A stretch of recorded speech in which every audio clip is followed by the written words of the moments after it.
அப்புறம் கதை என்னன்னா, இந்த வாட்டி மிஸ் ஆகாதுல்ல? மிஸ்ஸே ஆகாது, செஞ்சுட்டா போச்சு. இந்த வாட்டி மிஸ் ஆகாது அப்படிங்கிற நாள் ஒன்று இன்னைக்கு. முதல்ல பள்ளிக்கு ஒரு குளியலே மேசையிலே சத்துடி ஓட்ஸ் இருக்கும். டேபிளில் காணலன்னு பார்த்தா ஃப்ரிட்ஜுக்குள்ளே இருந்து நான் எந்திச்சது லேட்டு. ஸோ காலையில் அடிச்சு வச்சுட்டாங்க. குடிப்புக்கு சத்துடி ஓட்ஸ் போட்டு ஒரு இடத்துக்கு வந்தேன். நல்லா கெட்டி வச்சிருந்து அவுத்து எடுத்து போட்டாங்களே. என்ன கதை, நாங்கள் ஏதோ தேங்காய் ஆட்டலாம். அதனால் நம்ம ஒன்றும் பண்ண முடியாது. சரி, அவங்க எடுத்து போட்டாங்க, நம்ம ரீபில்ட் பண்ண வேண்டியதான். ரொம்ப நாளாக நானும் யோசித்தேன்.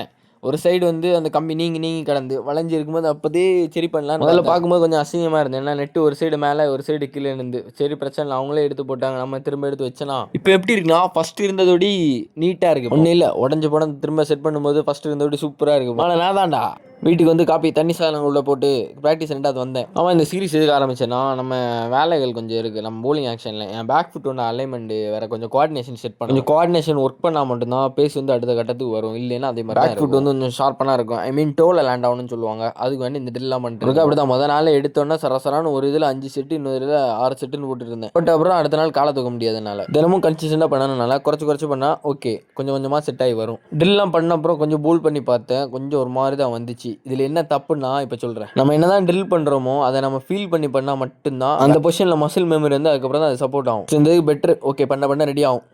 வீட்டில் கொஞ்சம் வேலை நடந்திருந்தா அப்போ ஜூஸ் அடிச்சாங்க. ஸோ நான் ஒரு குடிப்பு போட்டு ஒரு உச்சைக்கு சாப்பாடு போட்டு ஒரு நேப்பை போட்டு தூக்கத்தை போட்டனால உடம்பு கொஞ்சம் ஃப்ரெஷ்ஷாக இருந்து. ஸோ கண்டிஷனிங் ஆரம்பிச்சிட்டேன். ரன்னிங் லிஸ்ட்டை போட்டு ஆரம்பிச்சேன்னா இன்னைக்கு மெயின் ஒர்க் அவுட் வந்து ஸ்ப்ரிண்ட் தான். ஸ்ப்ரிண்ட்டில் என்ன வித்தியாசம்னா, எனக்கு வந்து ஒர்க் பண்ணணும் இதில் நான் ஹேண்ட் கோஆர்டினேஷன் ஆம் ஆக்ஷன் கொஞ்சம் ரொம்ப இல்லை, கொஞ்சம் லோவாக தான் இருக்குது. அதை கொஞ்சம் ரெடி பண்ணி எடுத்தேன். ஓகே, இன்னைக்கு கொஞ்சம் பெட்டர் செஷன். உடம்பு போட்டு நல்லா வெந்து எடுத்துகிட்டு வந்து ப்ரோட்டீன் உள்ள தட்டினேன். ரிகவர் நல்லா இருக்குங்களா. ராத்திரி சாப்பாடை போட்டு முடி வெட்டுற வேலை இருந்தேன். 2 நாள் முன்னாடி புக்கிங் போட்டிருந்தேன். இன்னைக்கு தான் கிடச்சி. அண்ணா பார்த்தீங்களா எப்படி இருக்கேன், கமெண்ட்ல தான் போட்டுட்டு போங்க. மண்டை வெட்டுக்கு குடிப்புக்கு பாலை போட்டு முடிச்சிட்டேன். கரெக்டா.